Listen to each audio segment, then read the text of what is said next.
next week, Monday, just to give you a fair heads up, that's the day we're actually going to be in the lab. Bring your computers and stuff with you because we've actually got this like nice incubation period where we're not going to be doing anything. So we'll kind of start to talk about bacteriophages, I believe, at that time. I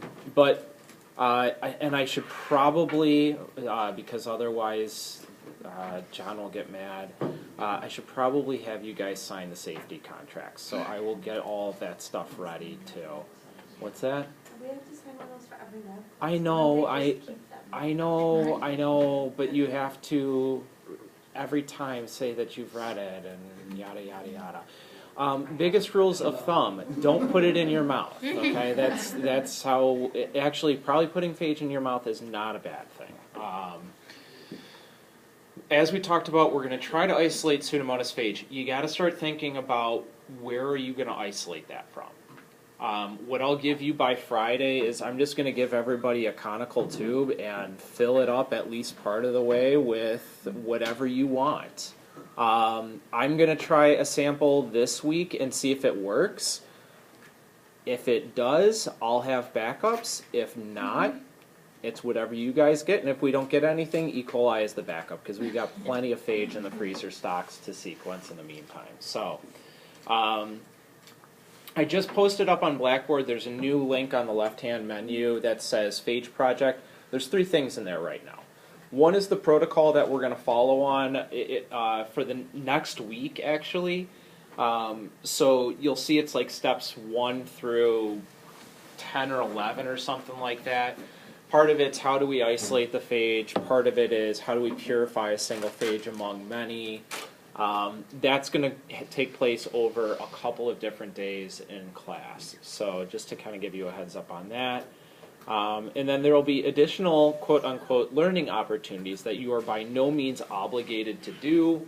But if, for example, you want to learn how do we actually isolate genomic DNA, I'm going to take some time to work on that and am more than happy to have anybody who wants to join on that. But again, you're not obligated. It's not a required part of the course.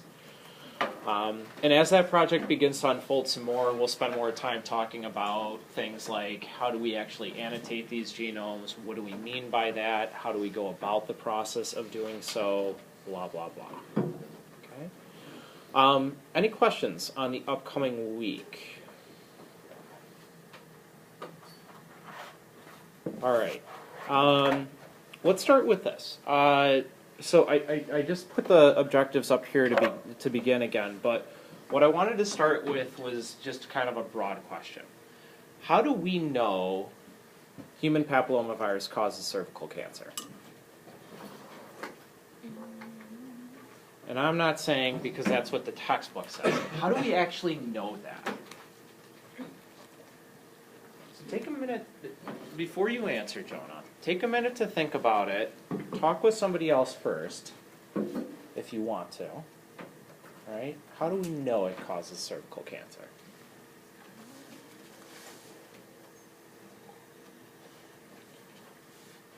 Through tests. That's a good start. Thank you. What kind? PCR. Maybe.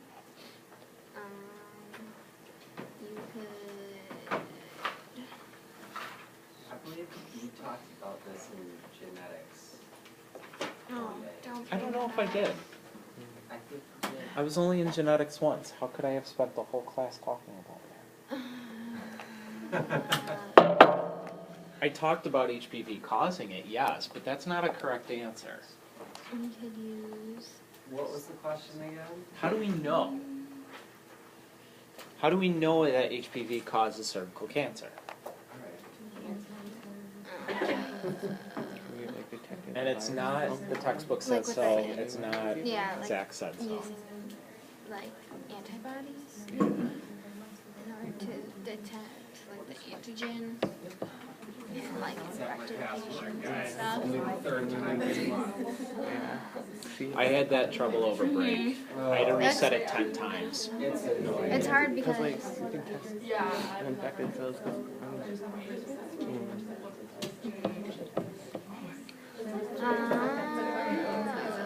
because what HPV do? Like, it just cause the cell like. All right. So Yeah. how do we know? Go ahead, Jonah. Get us started. Alright, so what I think I remember. I don't even remember this. So Is it a retrovirus or no? no, it's not. It's a So double-stranded doesn't DNA virus. Does it insert its genome into It the does. cell? It does. That is So- unique, but it's a mistake. But it happens. HPV prevents apoptosis, so that's how you get warts. And then if you were to sample these warts and like test their genome, you can find that virus genome in the cell's genome. Okay. possibly. So what technique would we use? Let's Or what potential techniques? There's not just one, but what are examples of techniques that we could use? You could use PCR to find the viral genome, That works. Others? Western blot for the viral proteins. That could work. Grace? It's like the ELISA. The ELISA? Yeah. That could work too. What else? I mean, the one thing that you've hit on, Jonah, is you've talked so far about warts. You haven't talked about cervical cancer. Because don't different strains of HPV cause warts and That's true. That is true. That is true. So 16 and 18 are the two major ones that cause 70% of the cervical cancers. How about this? Does anybody know the story about how about the original studies that led to this discovery that HPV causes cervical cancer?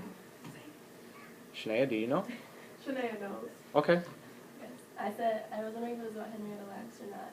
It's not, but that is a really good one. That's a great example. Actually, there's a study that predates that. So, what was done, and I can't remember all the historical context, but what some researchers noticed was that nuns hardly ever got cervical cancer. Why? They don't have sex. Okay? What are we trying to get at here? We're trying to get at Koch's postulates again. Okay? This is a question of how do we know that HPV causes cervical cancer? Or how do we know that a virus causes disease? And if we look at Koch's postulates, if we looked at some of these modified ones, particularly the newest one, primarily focused on PCR, HPV fits this pretty well. Nucleic acid sequence of the pathogen is present in all cases of the disease only in infected organs. In other words, you're only going to detect HPV genome or parts of genome within the cervical tissue that's infected or that is proliferating. Nucleic acid sequence is not in healthy individuals absent after the disease is resolved. This one maybe doesn't necessarily hold it can hold true, I suppose, but there are exceptions of people who might have precancerous lesions that haven't developed cervical cancer. We might as well just extend this to any cancer caused by HPV. Copy number correlates with severity of the disease. Pathogen or antigen should be detectable, and then results should be reproducible. Most of this would fit with what we know about HPV and cervical cancer. Okay? There are always going to be exceptions, but Jonah hit on a point here that the way that we can detect this, or one of the main ways we can detect this, is PCR. We could also use Western blot, looking for particularly the E6 and E7 protein that contribute to cervical cancer. We'll come back to that. That's a conversation for a couple of weeks down the road. Grace pointed out another method, ELISA. Here's another one that we could do immunofluorescence if we wanted to, but here's another one that we left off with on Friday, and this is known as FISH, or fluorescence in situ hybridization. You may remember when we were talking about immunofluorescence, those are not the lights that I want to have. Immunofluorescence is using an antibody to detect a protein. FISH, or fluorescent in situ hybridization, is looking for genomic material. So in this, the technique is somewhat similar, but there's a slight modification. What you have are, again, fixed cells. You denature the DNA or genomic material to separate it. And then you use a probe that is complementary to the sequence that you're trying to detect. And it's got some modified bases. These modified bases can be, for example, contain strepavidin, digitoxin. It doesn't really matter so much what they are, but these are little markers that can be bound by antibodies that have a fluorescence marker on it. And so by using this, I guess what we would call bait to bind to the prey, being the genomic material you're trying to identify, we can detect genomic material in single cells. So we could use this, for example, to detect HPV E6 or E7 DNA in cervical cancer tissue. In this example here, we're looking at genomes of Epstein-Barr virus in B cells. What's the blue represent again? Nucleus. Blue represents the nucleus, and then there are these little red dots because they've chosen to use a red fluorescent protein or red fluorophore to help visualize these. So it's another methodology, again, using a fluorescent technique, in this case to identify DNA. Can be used for RNA as well, but it's more frequently used for DNA, as opposed to immunofluorescence, which is detecting protein. What is one of the benefits of immunofluorescence, or even this technique? Go ahead, Jonah. You can see where it's localized. Yeah, that was the big one we said. Localization is a big part here. You might be able to do some semi-quantitation. At least in this case, you can say how many genomes are there if you can distinguish individual puncta or individual dots from each other. But this helps us to visualize or to see where the localization is. And actually, if we were to follow this in EBV, once these cells begin to divide, these genomes line up right in the middle like human chromosomes. And that's because EBV piggybacks its genome off the human chromosomes to help divide into daughter cells. A couple of other techniques. Western blot we've talked about. We know that it requires antibody to detect protein. The upside of Western blot, fairly typical technique, fairly easy to do. I'm going to skip ELISA real quick and then we'll come back to that. But there are downsides to this. The biggest downsides to a Western blot, it can be timely. The sensitivity of the assay may not be as strong as other methods. And another challenge that isn't really put up, that isn't listed up here, I mean, it tells you about how much of the protein, or yes or no, the protein's there, but it doesn't tell you where. It doesn't tell you about localization. And that's only a downfall if that's your goal, is to figure out localization. So what I'm trying to get you guys to start thinking about here is, when would you choose one of these tests over the other? And again, one of the things we said on Friday is, in part, it's just based on what do you feel more comfortable with, but in part, it's also based on what's your goal? What's the purpose of the experiment that you're performing? Western blot can be used in two ways. One, we can use it to detect viral antigens, or two, we can actually use it to determine, does somebody have antibodies that recognize those viral antigens? So if I wanted to figure out, for example, does Jonah have, I don't know, anti-EBV antibodies in his bloodstream right now, we would bleed him until he's dry, collect the antibodies from the blood, or collect blood serum, which contains high concentration of antibodies, use that in a Western blot where we've got known Epstein-Barr virus proteins that we've separated out on a gel to see, does Jonah have antibodies that recognize it? Okay.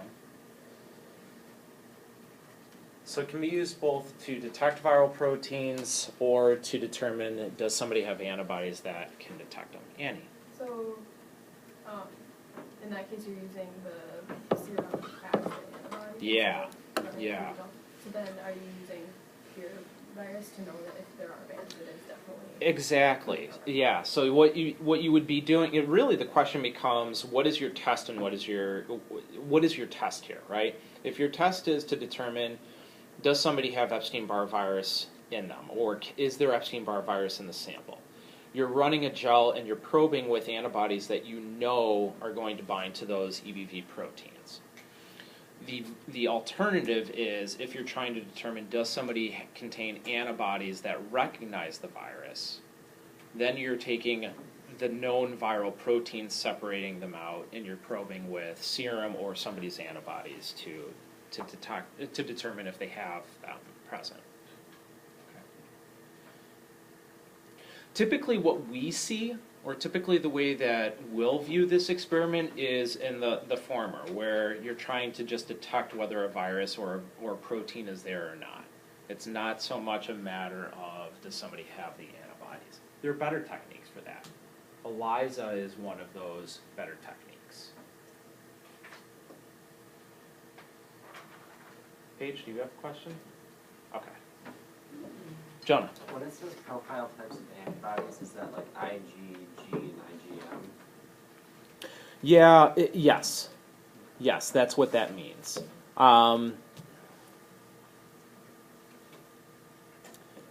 Yes, it's exactly what that means. So you'd have to use a secondary antibody, like an anti-human IgM or an anti-human IgG, to distinguish between those two. This is not, to be honest, this is not a preferred method anymore for detecting an infection.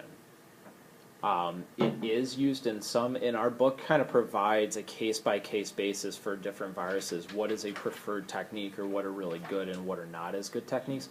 I'm not worried about you necessarily knowing that. This has kind of gone out of style, I think. I think the nucleic acid detection is more common now. All right, let's go back to ELISAs real quick, and let's talk about how these are similar and a little bit different from Western blots. So ELISA stands for enzyme-linked immunosorbent assay. The enzyme-linked tells you the antibody that you're going to be using has an enzyme attached to it. Immunosorbent, if you think of the word absorbent, what does it mean for something to be absorbent? Suck it in. It sucks it in, or it holds on to it. Mm-hmm. So in this, immunosorbent means we're using immunology or antibodies to absorb or bind proteins or other antibodies to a protein. Okay? And here's how this is performed. There's a couple of different ways. Let's say our goal here is to detect a viral antigen. Let's say it's the L1 capsid protein from HPV. What we do is we first take a 96-well plate, coat it with an antibody. So anti-L1 antibody. And these are linked or bound permanently to these wells. Step 2, add our sample. And if the protein is present, it will bind to the antibody. Step 3, add another antibody. This is what sometimes is referred to as a sandwich ELISA, because you have your protein sandwiched between two antibodies. So this would be like an unbound form of anti-L1 antibody. Step 4, add your secondary antibody. Step 5, add your reagent. Okay, so step 4 here, again, this would be an antibody that can detect the constant region of the one you've added in the step previously. And then step 5, add your reagent. In this case, HRP stands for horseradish peroxidase, and then the reagent here would give off a color change. So it'd go from colorless to yellow, or colorless to like a teal color, depending on what the reagent is. The strength of this technique: 1, it can be very sensitive. 2, it's quantitative. We can actually set up standard curves here and compare our results to standard curves to determine how much of the L1 protein is present.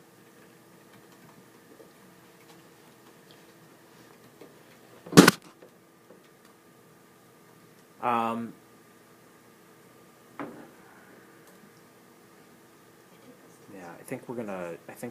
oh, sorry, this is the second one. If you're looking to determine does somebody have antibodies against L1, we would do something like this indirect ELISA that's shown down here, where we first coat the well with L1 protein, add a patient's antibodies to determine how much they have, add a secondary antibody that binds to human antibodies, and again, add some sort of reagent to induce a color change. Okay. So again, this is another technique where we can use it to identify a viral pathogen or viral antigen, or we can use it to identify does somebody have an immune response. This technique isn't unusual. This one is actually commonly used to test the effectiveness of vaccination. Sabrina. So with the direct ELISA, you have 3 antibodies. Let's not worry about the term direct, I suppose. This refers to a slightly different way. I would say the the big ones to know, sandwich/capture. That's the one where you're using 3 antibodies. 1 to capture your antigen and then 2 more to detect it. Versus an indirect where you're trying to identify a patient's antibodies. I'm not so worried about you knowing the terminology, but if that's a way for you to compartmentalize it, that's perfectly fine. Grace. What was the first step in this one again? Like what So is yeah, pushing the so you well? would coat it with antigen, or in this case L1 Oh. protein. So you coat it with a known viral antigen, and now the goal in this technique is to determine does the patient have antibodies that recognize that protein, or have they produced an immune response? Annie. So in the indirect, or in the bottom one, Yeah. the secondary antibody, if that's just binding to the human antibody, then wouldn't it bind and change colors with any human antibody? It would, yes. But one of the things that I haven't pointed out here, and I'm glad you brought this up, we do washes in between each of these. So after adding human antibody, we let this incubate for about 30 minutes, and then we wash it 4 or 5 times to get out any of the antibody that's not bound. Okay. So then all you're detecting is that's permanently bound here. Thanks for mentioning that. So in between each of these, there is a wash step to get rid of any of that excess antibody. Yeah. And that would be true for the capture ELISA as well. Jonah. I guess I'm just not No, that's fully okay. This is a understanding tough what's going on technique. here. Which one's on the top and which one's on bottom?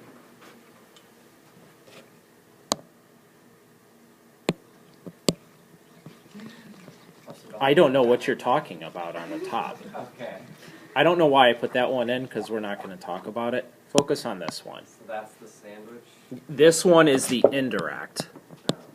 So this allows us again to detect, in this case, human antibody against some sort of antigen, like the L1 protein. So if it's the ELISA, or like the sandwich method, what would be on the bottom of that ball? So if we were doing the sandwich method, that would be this one, where we have a capture antibody that's going to bind to a viral antigen. And again, the goal of this one is to determine, is there virus present, or is the viral antigen present?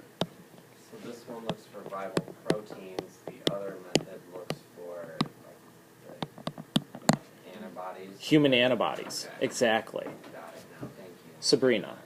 So what does the detection antibody also binds to the antigen? The detection antibody, in this case here, it's indirectly binding to the antigen. No, the one before. Oh, sorry. The detection antibody, yes, does bind to the antigen. So is that the same one as the capture antibody? You could imagine it is, yes. And what's the, like, why would you not just So this first one, this capture antibody here, its goal is basically to hold the target antigen into place. Okay, and then the goal of the second one is to help with the detection method, detection of that antigen being there.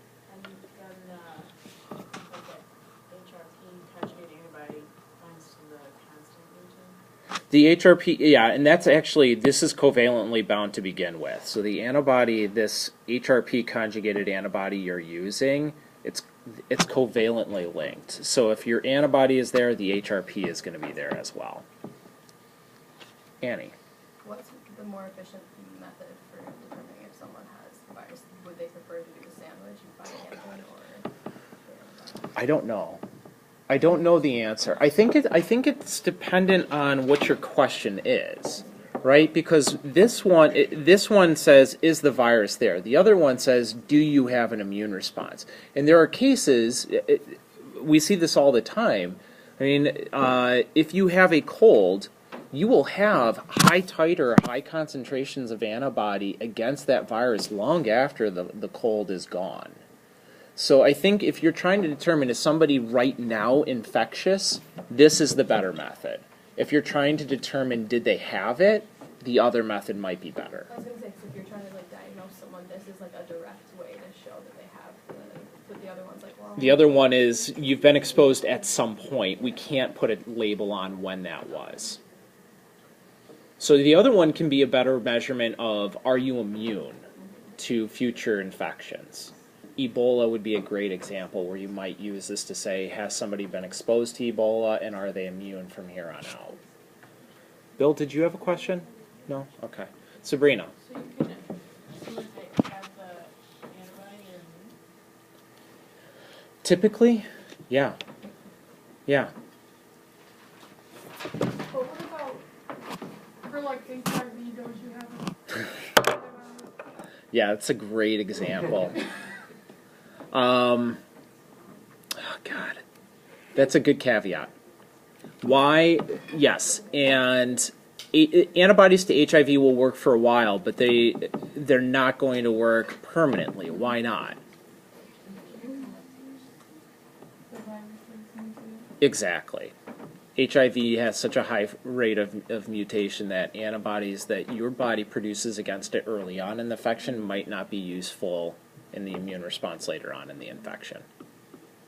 So then for that, they could use even Yeah, actually, I think if you were looking for an HIV positive individual, this would be the better method. You'd be looking for somebody to see, have they had an immune response to it? And the reason for that is because HIV goes dormant for a long period of time. And so you wouldn't be able to detect viral antigens in somebody's blood serum. But those antibodies would be present. And actually, if I remember correctly, they use ELISA to detect is somebody HIV positive. At least that's how it was done 5 years ago. Let's take a look at an example of this, just to get an idea of what do these results actually look like. And then we'll go ahead and we'll look at one other application of this. Oh, for gosh sakes. There we go. Okay. So here is an example of detection of plumpox virus. Dead serious. This is the real name. I did not make this one up. Okay. So this is looking at plumpox virus, and the yellow here represents a positive test. Jeez. Okay. So let me orient you to how this looks. Up here is just a standard curve where they've added, and this doesn't exactly have a number.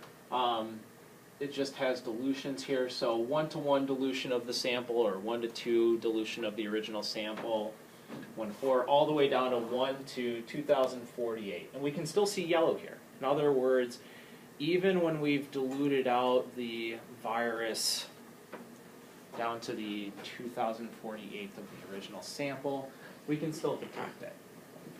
Here are positive controls and negative control wells for comparison. And then here are 3 samples from ORCID A, ORCID B, and ORCID C. and we can actually quantify using this experiment how much virus is there. Okay? So here's what I'd like you to do real quick. Put these in order, A, B, and C, from the one that has the most virus present to the one that has the least virus present. Let's see if we can do that real quick.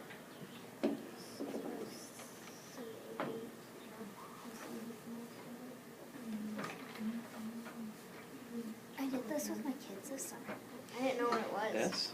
Yeah, we did a science camp at the WID. Oh, yeah. I didn't know what it was. So which one has the most? Mhm. Good. The one you can detect still at the farthest dilution. Perfect. Which one has the least? B.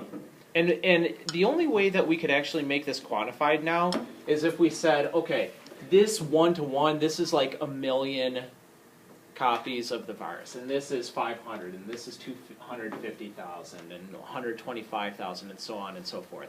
And we can use then a spectrophotometer to measure what is the amount of yellow in here. And once we have that measurement, we can put, for any of these, we can fit it to the standard curve to figure out how much is there. So that's how we would make this quantitative.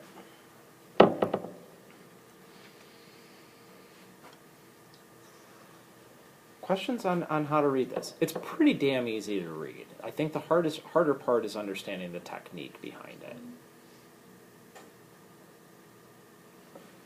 All right. Other examples, home pregnancy tests, are ELISAs. So are some of the home HIV tests. Some of the newer Ebola tests are ELISAs as well, or based on ELISA-like technology. In a home pregnancy test, at least the ones that aren't digital, I don't know how the digital ones exactly work nowadays, but what you have are two different sets of conjugated antibodies or proteins located at two different points on the dipstick. So one would contain, what you're doing is basically a sandwich ELISA. Basically in a home pregnancy test, what you're looking for are HCG levels, so urination, and on this end of the dipstick too are unbound antibodies. And as that liquid starts to move, or as that urine starts to move down the length of the dipstick, what we find is if you have these antibodies present, and these are colored antibodies if I'm not mistaken, they will bind to the HCG, and the HCG will bind to this enzyme or this molecule right here, which produces that first line. And then there's always a control to make sure that you've at least performed the pregnancy test correctly. And that's what this second line out here represents. This second line has enzyme that would bind to the antibody or excess antibody, the one that started over here. So if HCG is not present, or even if it is, you'll get the second line produced from any of those unbound antibodies.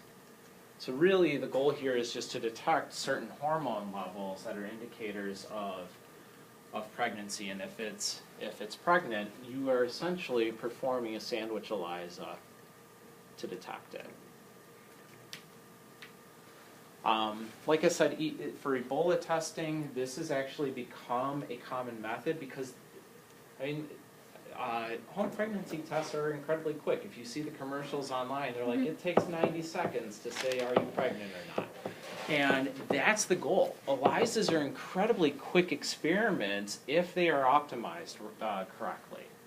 Typically in the lab, it's like maybe a half a day experiment, depending on what you're doing.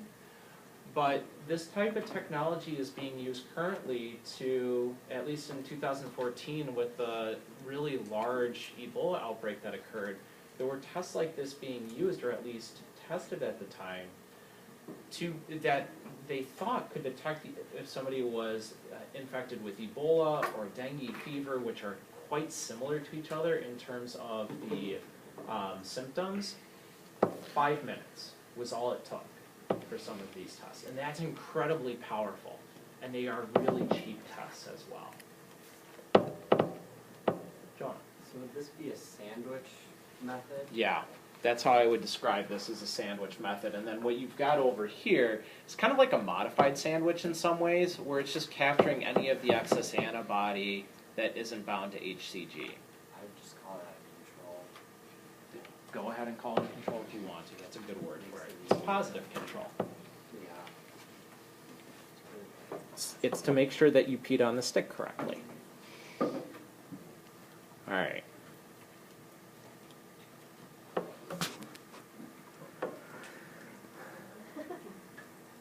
All right, so let's stop here real quick. And what I want to do is, I'd like us to kind of synthesize this information for a couple of minutes. We've talked about now, let's push fluorescent in situ hybridization aside for a minute, but we've talked about immunofluorescence, Western blot, and ELISAs.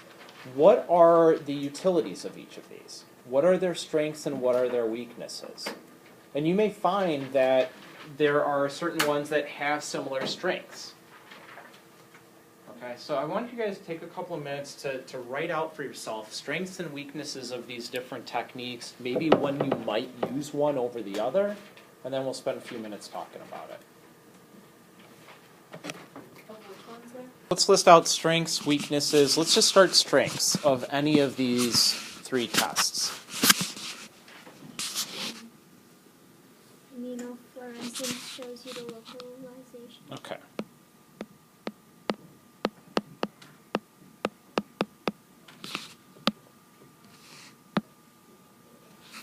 Good. Others?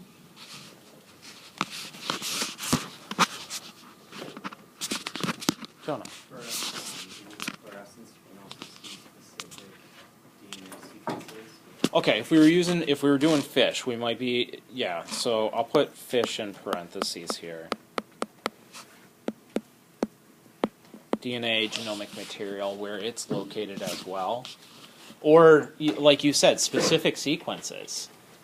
I mean, this could actually be used to help identify certain strains that maybe differ by, a particular region of a genome.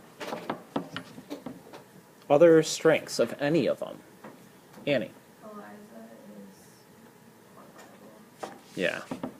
Ooh. Oh, crap. What did I do? Oh,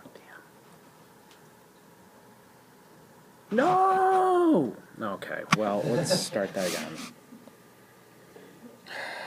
Mother of pearl. Okay, so you said ELISA. Quantifiable.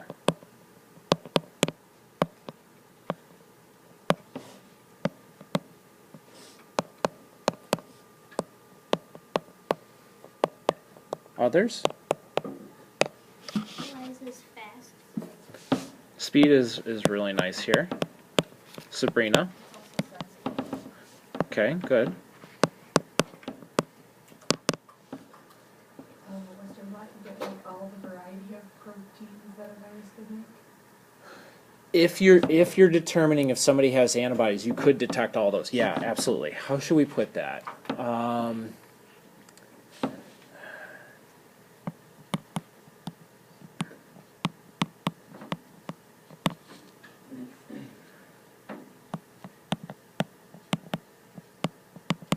I'm just going to put analysis of more than one protein at a time or at once. I think that's a really good point. Other ones? Which of these can actually tell you about the size? Western blot could. And the benefit of that is that if you have an antibody that isn't all that great, and these exist, there are really crappy antibodies that have some like artifacts or sometimes pick up proteins that you're not intending for it to detect, that can be resolved with a Western blot. Any others? Which is the coolest of the three methods? Immunofluorescence. Ooh, there's a debate. Okay. All right.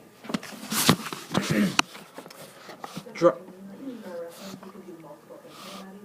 You could actually, and what's really nice is this allows you to determine things like co-localization. Are there two proteins in the same location. And actually, we could determine the same thing with a Western blot and couple it with immunoprecipitation, but this is a slightly different way to do it. Any drawbacks to these? IF is expensive. It can be expensive, yeah. If you don't have, I mean, the startup cost is incredibly expensive. You need a fluorescent camera, or you need a fluorescent microscope. Good fluorescent microscopes, $180,000. Okay, it's expensive. Grace. Western blot isn't as sensitive. Yeah, so one of its drawbacks is the sensitivity isn't as good, typically, as some of these other techniques. Annie? Western and ELISAs aren't, don't tell you anything about localization. Yeah.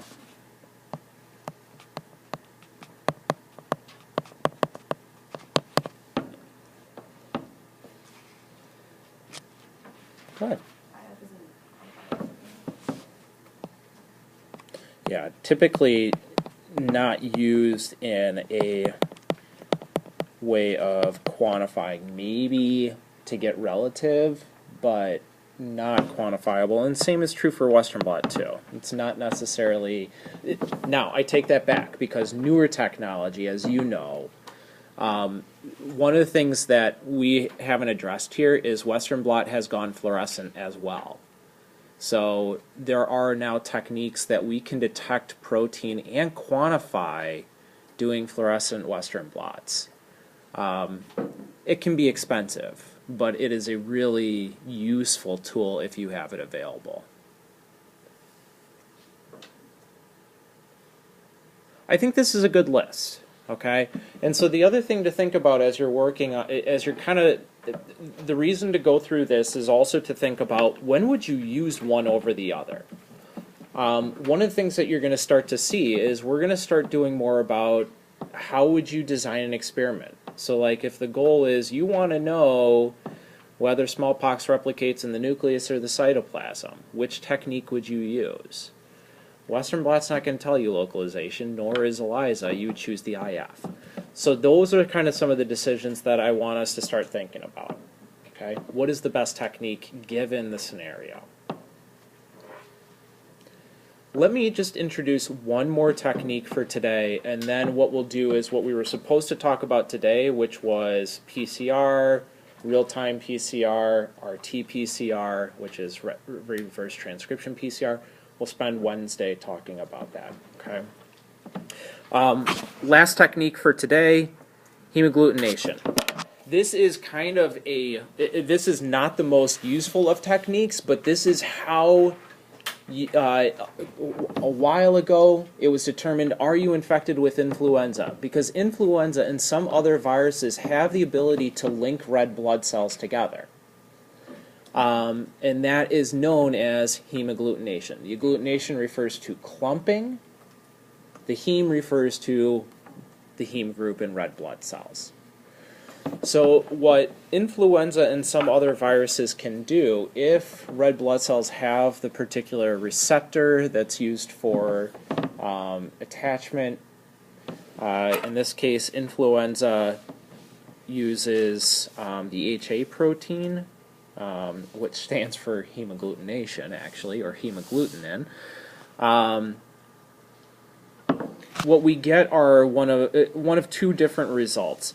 One, if the virus isn't there, the red blood cells will actually just settle to the bottom of the tube. And typically what's being used are, damn it, well, I guess we'll just show this picture. Typically what's being used is a 96 well plate that has a V bottom, so that those red blood cells collect or pool together all in this little spot at the bottom. But if you have hemagglutination, it creates a lattice-like network, which leads to this diffuse staining that you're observing in these other wells here. So the top represent ones that are all positive for hemagglutination, and then the bottom we've actually got a range where we could probably start to say this one, second from the right on the bottom, is positive for hemagglutination and the rest of them are negative. Again, this can be used to determine viral load or quantify how much virus is present in a sample. Jonah, So what are you putting in these wells? you're putting red blood cells in there, and then From, you're like the patient? no, probably honestly something like sheep red blood cells, Okay. something non-human, would be my assumption. And then you're putting in maybe serum from an individual to determine is influenza in the bloodstream. And so like just a little bit of serum would be enough to do that if they were. If the virus is present, yeah. Yeah. It's kind of like an ELISA in some ways, right? Like you've got this 96 well plate, you've got dilutions of the sample. It's a little bit more not as quantifiable in some ways because it's really to the discretion of the user to say, for example, is this one here? It's not covering the whole well, but there is some diffusion of those red blood cells. Is that a positive or a negative? So it comes at the discretion of the user to decide that. But he used the photo spectrometer or whatever. It wouldn't be useful with this necessarily. And this one is more kind of like a yes or no answer. All right, so that's it for today. I'll hang around to answer questions if you guys have them. But otherwise, try your best with the homework. There is one question that refers to running a DNA gel electrophoresis and using restriction enzymes. If you have a question with that, please feel free to stop by and ask. Okay, or ask it up on Blackboard and I'll try to respond to it as well. All right, have a good afternoon, everyone.